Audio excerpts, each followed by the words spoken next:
سعودی محکمہ شہری ہوابازی نے کہا ہے کہ کورونا ویکسین کی ایک خوراک لینے والے مقیم غیر ملکی کو سعودی عرب آمد پر ہوٹل قرنطینہ میں نہیں رکھا جائے گا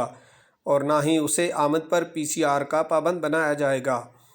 اخبار 24 کے مطابق محکمہ شہری ہوابازی نے بیان میں کہا ہے کہ اگر باہر سے سعودی عرب آنے والے مقیم غیر ملکی کی پوزیشن توکلنا ایپ میں مصاب مطاف یعنی متاثرہ صحت یاب کی ہوگی اور اس کی صحت یابی کی تاریخ پر 6 ماہ سے زیادہ نہ گزرے ہوں گے تو نہ تو اسے ہوٹل قرنطینہ میں رکھا جائے گا اور نہ ہی مملکت آمد پر اسے PCR ٹیسٹ کا پابند بنایا جائے گا۔ محکمہ شہری ہوابازی کا کہنا ہے کہ کورونا ویکسین کی ایک خوراک لینے والے مقیم غیر ملکی پر PCR کی پابندی ہوگی اور نہ فضائی راستے سے سعودی عرب واپسی پر اسے ہوٹل قرنطینہ کا پابند بنایا جائے گا۔ تاہم یہ ضروری ہوگا کہ توکلنا ایپ میں اس کا ریکارڈ ہو کہ وہ کورونا ویکسین کی ایک خوراک لے چکا ہے۔ محکمے کا کہنا ہے کہ اگر کسی شخص نے مملکت سے باہر ویکسین کی دونوں خوراکیں لی ہوں تو وہ ایئرپورٹ پہنچنے پر خود کو ویکسین یافتہ ثابت کر سکتا ہے۔ اسے اپنا دعویٰ ثابت کرنے کے لیے وزارت صحت کی مقرر کردہ دستاویزات پیش کرنا ہوں گی۔ مثلاً اسے یہ سرٹیفکیٹ دینا ہوگا کہ اس نے سعودی عرب سے باہر رہتے ہوئے سعودی عرب میں رجسٹرڈ کوئی ایک ویکسین لی ہے۔